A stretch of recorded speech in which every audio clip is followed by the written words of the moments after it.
The moment Karen's scream tore through the quiet suburban air, I knew something was horribly wrong. I turned and froze. My little girl, limping on her fragile legs, was clutching the grass for balance, while HOA Karen stood over her like a storm ready to break. Before I could even blink, Karen lunged forward, grabbed my daughter's medical leg braces, and ripped them off with both hands, yanking so hard my daughter collapsed onto the lawn with a cry that sliced straight through my soul. Karen held the braces in the air like stolen trophies and shrieked, "No medical gear on the lawn. It makes the community look sick." For a split second, time stopped. My daughter lay, trembling, helpless, terrified, while neighbors stared from porches frozen, unsure whether to run or record. They didn't know yet. They were about to witness the moment the entire neighborhood turned against Karen forever. If you're watching this right now, I want you to pause for just 1 second and tell me something. Which city are you watching from?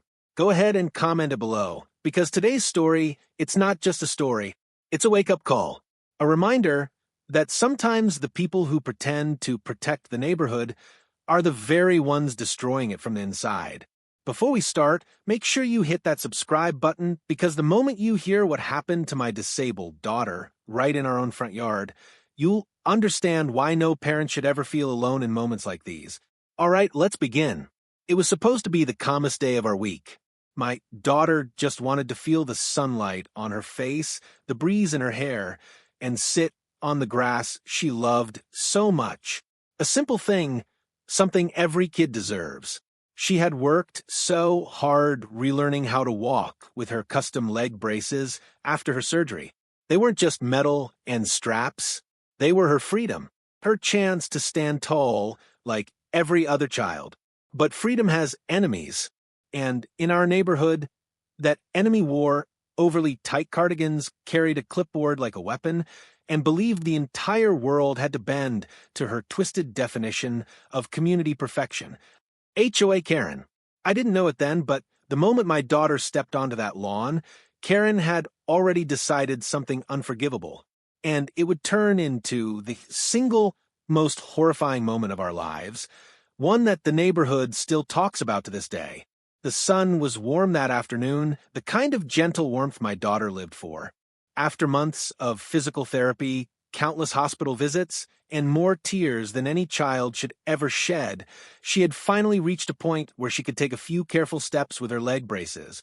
Every step was a victory, every wobble was courage, and every smile she gave me felt like witnessing a miracle in slow motion. I remember kneeling beside her, adjusting the straps on the braces, making sure nothing pinched or rubbed her skin. "You ready, sunshine?" I asked. She nodded with that tiny burst of pride only kids with invisible battles really understand. She walked on the lawn, slow, steady, determined, her palms stretched out slightly for balance.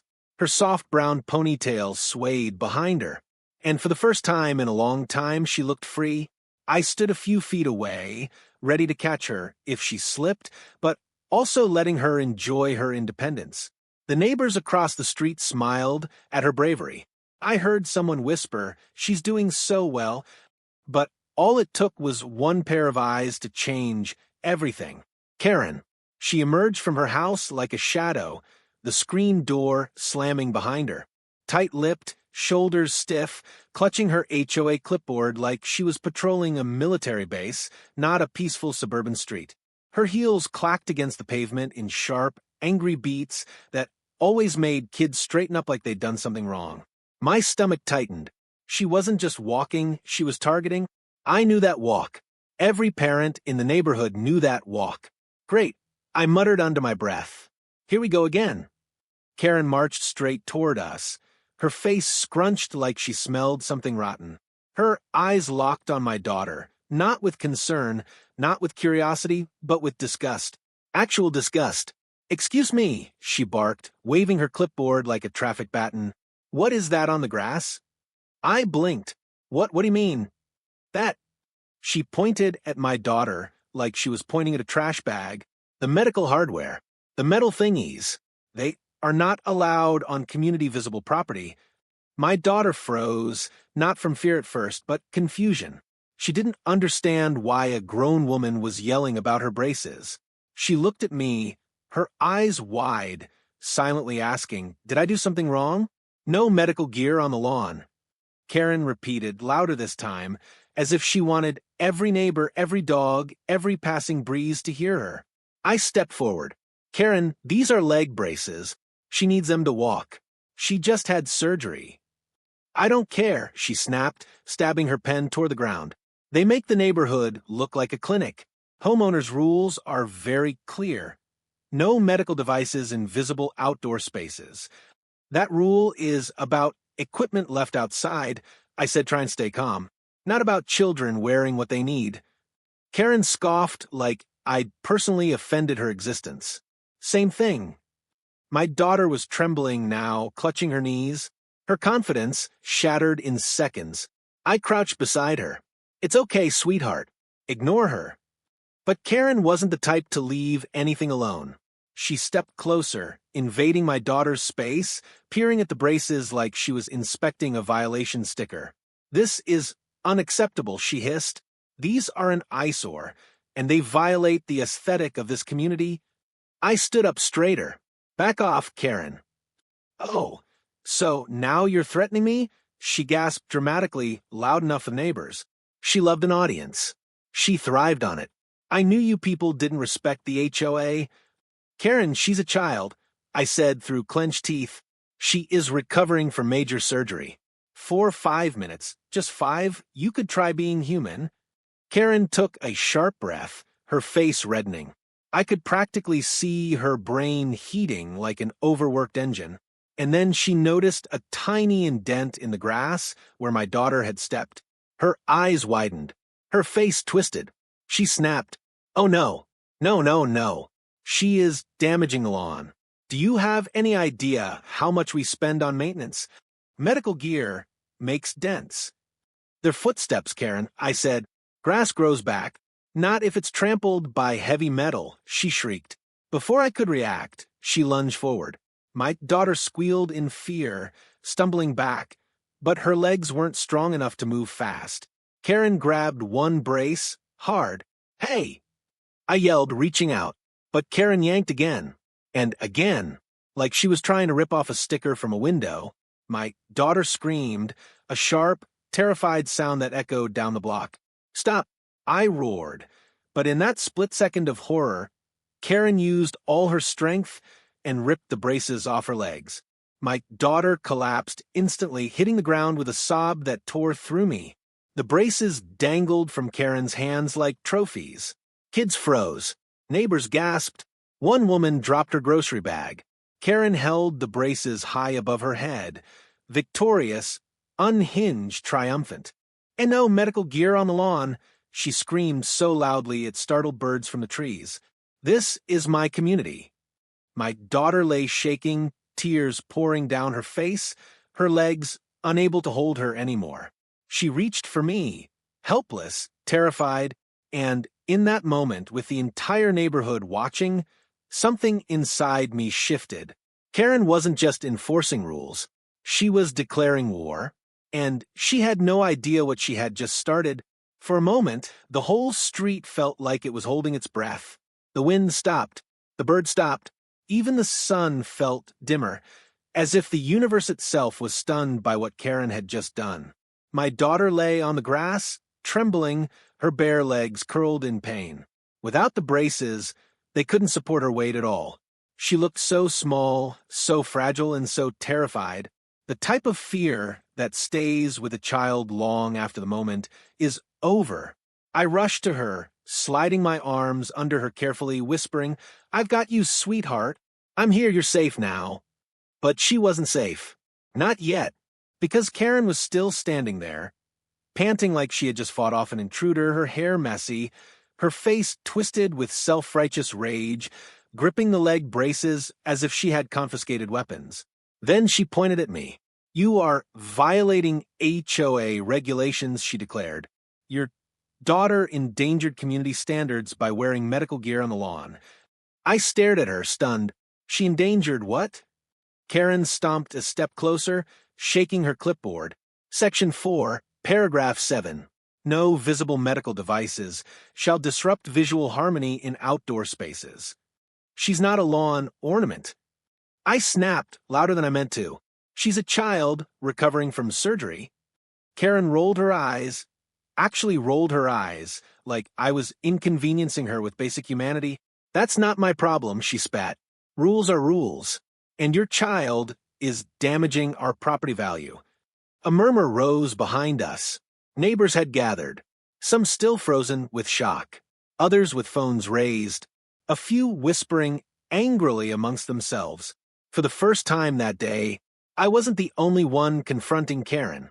Mrs. Reynolds from 2 houses down stepped forward, clutching her dog's leash so tight her knuckles were white. Karen, what is wrong with you? She's a little girl. Karen immediately switched into her dramatics. Oh, please. You're all acting like I attacked her. I simply removed prohibited items from community grounds. You ripped off her medical braces. Mrs. Reynolds snapped. Are you insane? Karen gasped like she'd been slapped. They were violating regulations. Regulations don't override human decency, someone else muttered. Another neighbor, a tall man in a blue cap, took a step closer.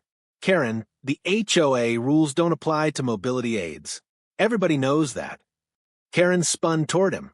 Are you questioning me? Me? The head of aesthetics and regulation enforcement. Oh my God, someone whispered. She gave herself that title. But Karen didn't hear or didn't care. She was spiraling deeper, her voice rising pitch by pitch. This child endangered community presentation. Medical devices invite pity. Pity invites visitors. Visitors bring cars. Cars ruin parking symmetry. I stared at her, speechless. Karen, she's 7. She's not a threat to your parking symmetry. But Karen wasn't listening. She was too busy waving the leg braces in the air like she was auctioning them off. Look, she shouted. These are heavy, sharp, dangerous. They can dent the soil and attract moisture. The whole neighborhood broke into stunned silence. Attract moisture? Even the plants probably judged her at that point. My daughter whimpered in my arms, her tears soaking into my shirt. I held her tighter and stood up, because if I stayed kneeling, Karen would have tried yelling down at me again. You need to get those back, I said, my voice low and steady. Karen clutched the braces tighter to her chest. Absolutely not. These are being confiscated for community review. You do not have the authority to confiscate medical equipment. IDO, she shrieked. I always have authority here. No, a voice said from behind the crowd. You don't. We all turned. It was Mr. Lawson, the HOA president, a man Karen claimed to be best friends with, even though he visibly deflated every time she spoke. He walked toward us with the expression of a man who had just woken up from a nap to find his entire street on fire. Karen, he said, rubbing his forehead, what did you do? Karen beamed. I saved the community, Howard. I enforced Rule 4. I prevented a major visual violation. You ripped a child's leg braces off, he said slowly, like he couldn't believe the words. That's debatable, she replied. It's not, Mrs. Reynolds chimed in. We all saw it. And recorded it, someone else added, lifting their phone. Karen stiffened. Mr. Lawson took a deep breath. Karen, you crossed the line. A big one. Karen's face twitched. Howard, don't be ridiculous. They were breaking rules. I was protecting standards. Karen, he said again, his voice dropping, give her the braces. Her lips trembled. No, it wasn't a request. Something dark flashed across her expression. Anger, betrayal, panic, all tangled together. She hugged the braces tighter. They're mine now, she muttered. They were on the lawn. The lawn is HOA property. No, Karen, he said, stepping closer. They belong to this child. Give them back. Karen's voice cracked. But, if I do, then everyone will think I'm wrong. The crowd went silent. Then Mr. Lawson said the one sentence Karen had never heard before. Because you are wrong. Karen's breath hitched, like the truth physically punched her. Her grip loosened. Her shoulders dropped. For a split second, She looked almost human, lost, confused, tiny. Then her face hardened again, and she snapped back into Karen mode. "Fine," she barked, shoving the braces toward me with a bitter flick. "Take them. But you're all going to regret ignoring my warnings." She turned sharply, marched back up the walkway, and slammed her door so hard the windows rattled. The street stayed silent for several seconds. No one knew what to say, until Mrs. Reynolds whispered, "She's finally lost her mind." But the truth was, this wasn't the end, because even though Karen went inside, her rage didn't disappear. It was brewing, growing, and the next time she came out of that house, she wouldn't come alone. The street settled into a strange quiet after Karen's dramatic retreat. Neighbors lingered, whispering among themselves, shooting glances toward Karen's house as if expecting it to explode. Some approached me, offering help. Mrs. Reynolds even brought out a bottle of cold water and a soft blanket, draping it around my daughter with gentle hands. "You're so brave, sweetheart," she whispered to her. My daughter tried to smile, but her lower lip trembled. Her legs, free of the braces, rested limp across my lap, shaking from pain and fear. I kept rubbing her back, murmuring soothing words, but inside my chest a storm was building. Karen had crossed a line so severe it left scorch marks. And I knew this was far from over. Karen never surrendered. She regrouped. She retaliated. After a few minutes, Mr. Lawson kneeled beside me. "Listen," he said, lowering his voice, "I'm calling an emergency HOA board meeting tonight. She's gone too far." "I appreciate that," I said, adjusting my daughter in my arms. "But what I really need is for her to stay away from my child. You have my word." But he didn't look confident. He looked worried, because everyone who knew Karen knew one thing. She didn't lose battles. She plotted comebacks, and she plotted them fast. Hourglass not done, 10 minutes later. A loud slam echoed from her house, the same door she had disappeared behind. Neighbors turned their heads. "Oh, no," Mrs. Reynolds muttered. "She's coming back." Karen stormed out of her home, but this time she wasn't alone. Beside her stood 2 members of the HOA, the strict couple from Maple Drive who never smiled and treated parking spaces like sacred ground. Together, they looked like a budget police squad composed entirely of fruitcake energy and ignorance. Karen marched forward with the fury of someone who believed the entire universe owed her an apology. "That's them," she announced dramatically, pointing at me like attorneys point at murderers in crime documentaries. "That's the family violating our property value standards." The HOA couple frowned, approaching us. Medical equipment was seen on the lawn. The man said sternly, "Is this true?" I blinked. "She needs it to walk." "That's irrelevant," the woman replied. "The rules state." Mrs. Reynolds cut her off. "Not a single HOA rule forbids medical aids worn by people." Karen gasped. "Side with me, Janet." Janet didn't look convinced. Karen said the device was left on the lawn unattended. It was on her legs. I said, incredulous. Karen stomped her foot. "Same thing." My daughter whimpered at the raised voices. I glared at Karen. "You're scaring her." "Good." Karen snapped. "Maybe next time she'll think twice before disrespecting the community lawn." Gasps rippled through the crowd. The man from the HOA cleared his throat. "Let's calm down." But Karen already lost it. She dented the grass, she yelled. She trampled the clover patch. She disrupted aesthetic balance. She contaminated the lawn with her metal gear. And these people are enabling it. A teen across the street muttered, "Bro, it's literally grass." Another kid whispered, "Karen needs a hobby." I stood. "Look, I'm taking my daughter inside. We're done talking." Karen stepped in front of me, blocking my path with her arms stretched wide like a malfunctioning traffic gate. "No, you're not leaving. Not until you sign a violation notice." I stared at her. "Move." She didn't. The HOA couple looked increasingly uncomfortable. Mr. Lawson was rushing from his house again, panic on his face. But before he reached us, Karen leaned in close, too close, her voice dripping venom.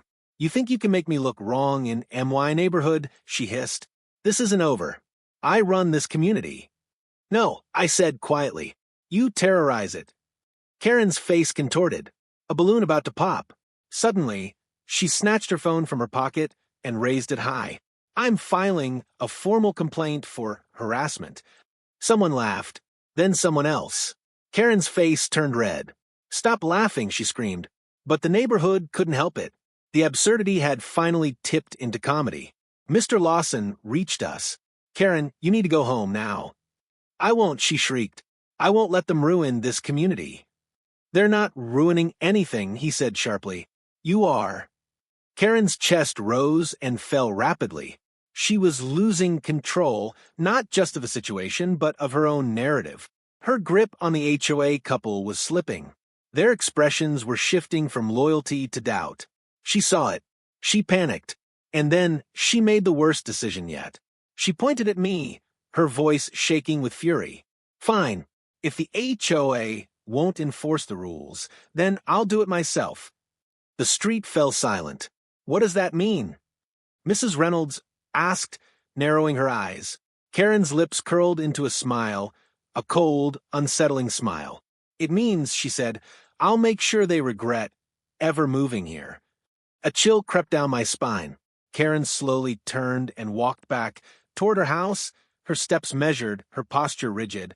But she wasn't defeated. She was preparing. You haven't seen the last of me, she shouted over her shoulder. This community will not be infected by medical clutter. Her words echoed. Her door slammed shut again. And for the first time, a neighbor whispered what we were all thinking. She's planning something. And she was, because the next time Karen reappeared, she wouldn't come out with HOA backup. She'd come out with something far more dangerous. Night settled over the neighborhood, wrapping every house in a tense, uneasy stillness. You could feel it in the air, like the whole block was waiting for something to happen. A tension that pressed on your chest, whispering a warning you couldn't quite name. After the confrontation, I brought my daughter inside, laid her gently on the couch, and reattached her braces as carefully as I could. She flinched at every touch, every strap, every buckle. Her legs were sore and shaking from Karen's violent yank. The emotional shock had drained her, her little face pale and exhausted.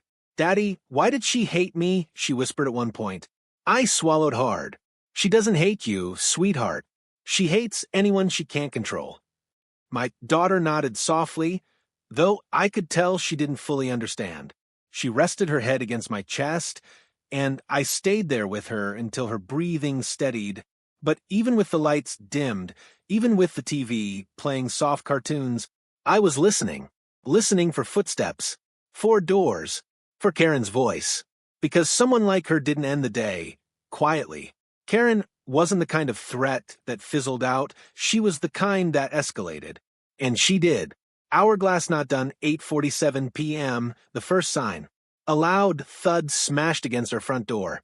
My daughter jerked awake, eyes wide with fear. What was that? She whispered. I stood slowly, motioning her to stay on the couch. My hands shook slightly as I approached the door, but years of being a protective parent taught me to hide fear, not feed it. When I opened the door, a crack, something fell inward. A paper. No, multiple. HOA violation notices. Dozens. Someone had stuck them to our door in layers thick enough to feel like cardboard.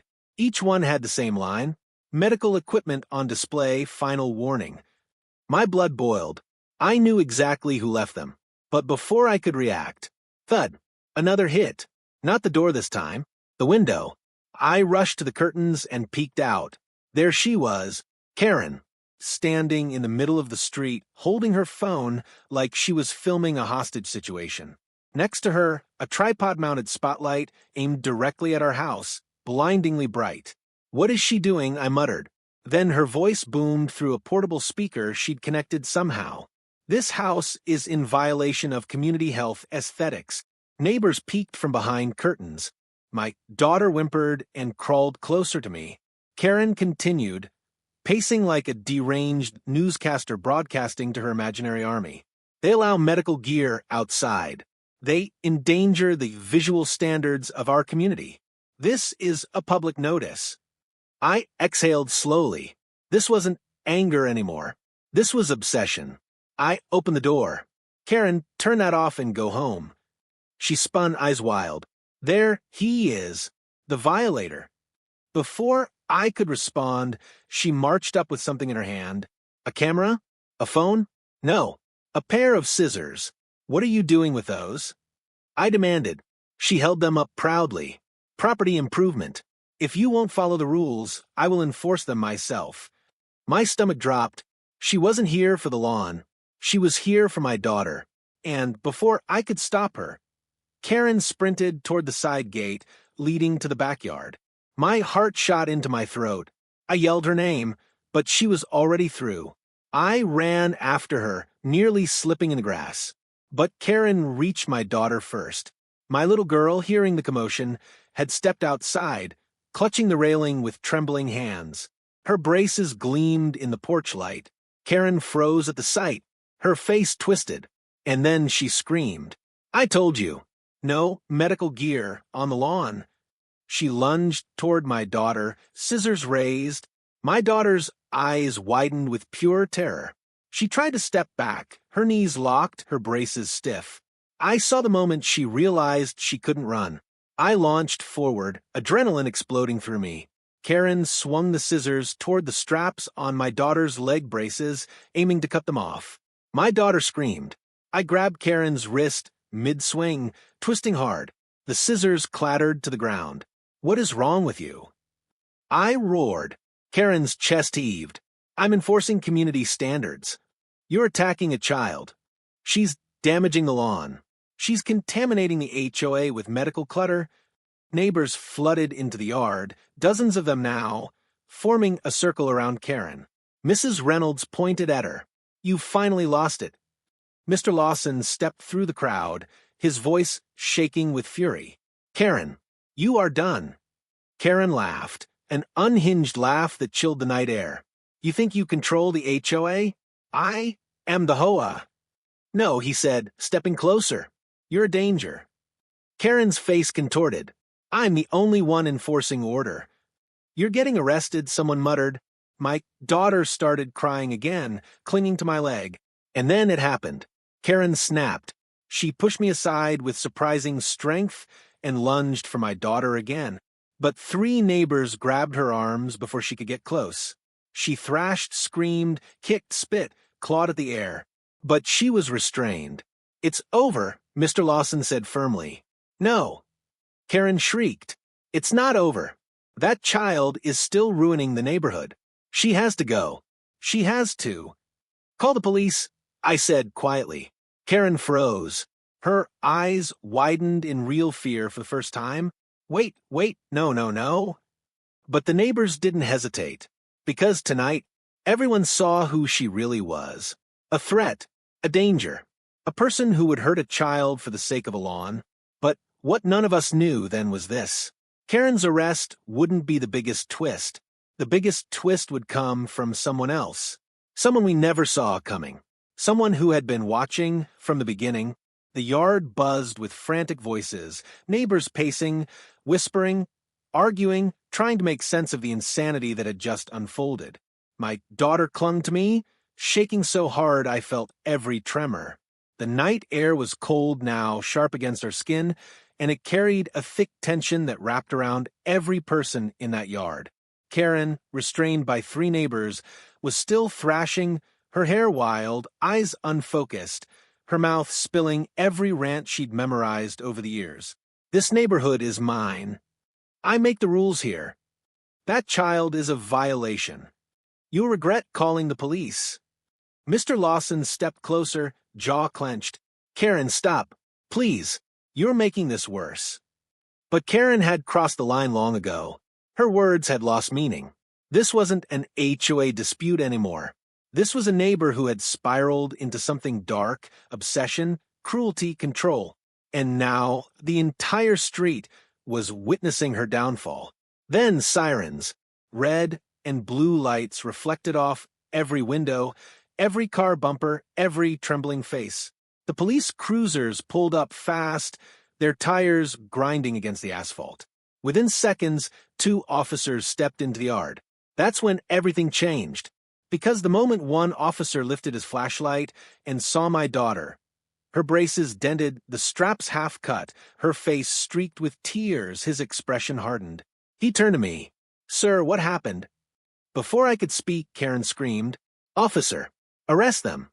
They let their child damage the lawn with medical equipment." The officer looked at her like she had spoken in alien code. "What? She's a rule breaker." Karen shrieked. "The braces make the neighborhood look sick. It's bad for property value. Medical gear on the lawn is illegal." The officer slowly turned to me. I sighed. "She ripped my daughter's leg braces off earlier today. Tonight, she tried cutting the straps with scissors. She broke into our yard." A murmur rippled across the crowd. The officer's jaw tightened. He motioned to the neighbors restraining Karen. "Let her go," he said. "We've got her." As they released her, the second officer stepped behind Karen and gently, but firmly secured her wrists. Karen exploded. "No, you can't arrest me. I'm the HOA. I run this place. You should arrest them. They broke the rules. You're under arrest for assault, trespassing, child endangerment." "Child endangerment!" Karen screamed. "SHE endangered the lawn." The neighbors collectively sighed. Even the officer blinked in disbelief. "Ma'am, it's grass." Karen's face twisted like she'd been slapped. "This is harassment. You can't do this to me. I am the protector of community standards." "You're the one harming a child," the officer replied calmly. As they walked her toward the cruiser, Karen planted her feet in the soil one last time and shouted her final battle cry. "This community will collapse without me." The officer, "Ma'am, please step in the car. This is a mistake. You need me." The officer, "Ma'am, I'm the only one who cares about property value." The officer finally guided her head down and shut the door. Silence washed over the street. But in that silence, something shifted. A tall, older man stepped forward from the crowd. A man I'd never seen before. He walked with a slow, steady confidence, but his face was heavy, almost grieving. "Sir," he said, his voice soft, "may I speak with you for a moment?" The officers turned toward him, alert, but the man lifted a hand reassuringly. "I'm not here to cause trouble." I nodded cautiously. "Who are you?" He exhaled, a long, painful exhale. "My name is Richard. I'm Karen's brother." The yard froze, every head turning. He continued, voice trembling now. I came tonight because I knew something like this was going to happen. Karen hasn't been well for a long time." My stomach tightened, not from sympathy, but from a sudden, unexpected weight. Richard swallowed hard. "She's been refusing help, refusing treatment. She's convinced the HOA is the only thing she has control over anymore. She clings to it like it's her identity." Neighbors looked at one another, guilt flickering across a few faces. He continued, "I tried to get her to step down months ago. She screamed at me, said I was betraying the community." His eyes glistened. "She wasn't always like this. She used to be the most caring one in our family."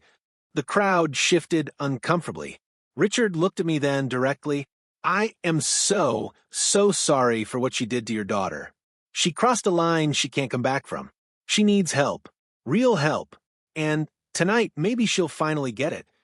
My daughter clung to my shirt. I brushed her hair gently. "Make sure she does," I said quietly. Richard nodded, tears slipping down his cheek. "I will. I promise." The police cruiser pulled away, from Karen's screams to the hum of the engine to the fading lights. For the first time that night, the street exhaled. Relief, exhaustion, shock, all tangled together.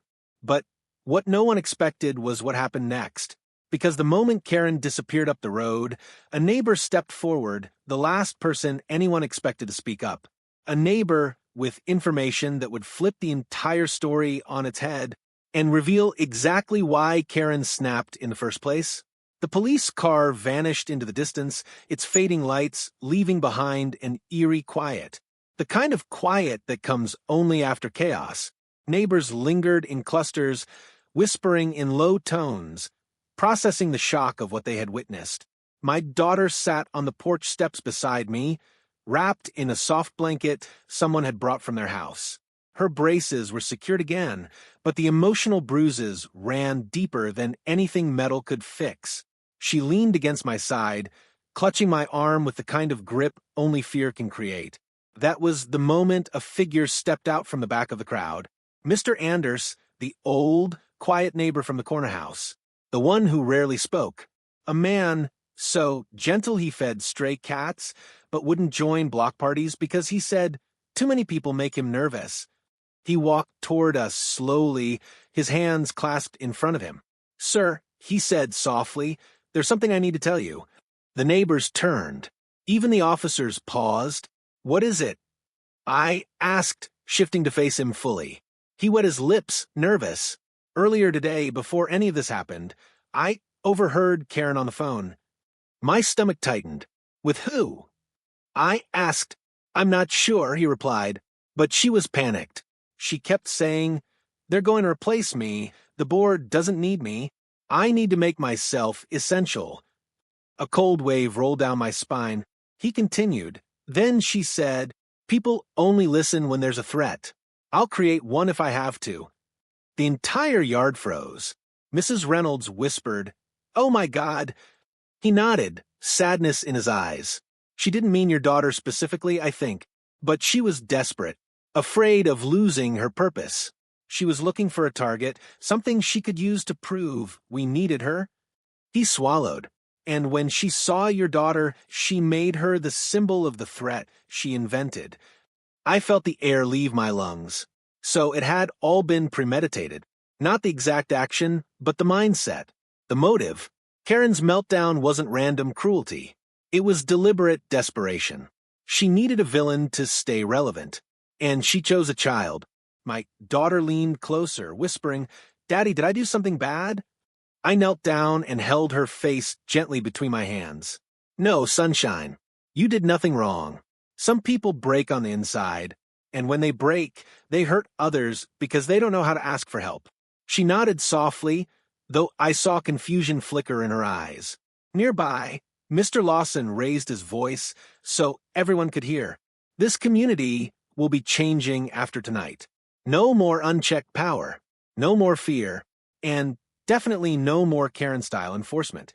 People murmured in agreement. For the first time, it felt like a neighborhood instead of a battlefield. One by one, neighbors approached, offering apologies, promises to help, heartfelt words for my daughter. "You're brave, sweetheart. You didn't deserve this.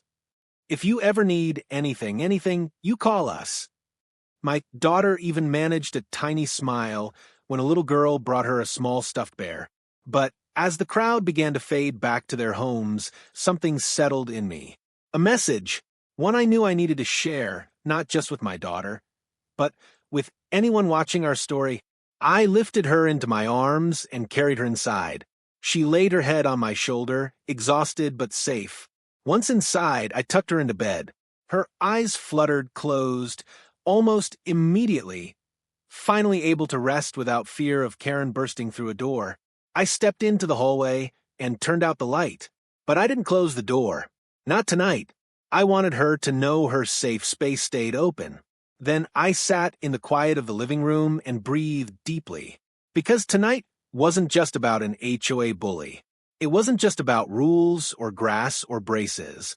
It was about the danger of letting people with no empathy hold authority. About communities that stay silent. About the power of standing up even when your voice shakes.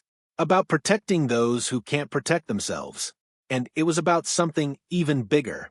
Sparkles, not every battle is physical. Some battles happen in the heart.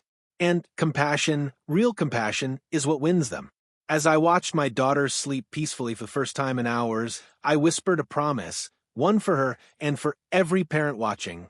No one will ever make you feel small again. No one will ever make you fear the world you belong to. And I will always, always stand between you and the people who try. If you're watching this right now, let my daughter's story be a reminder. Bullies don't care about rules. They care about control. But When good people stand together, even the loudest bullies fall silent.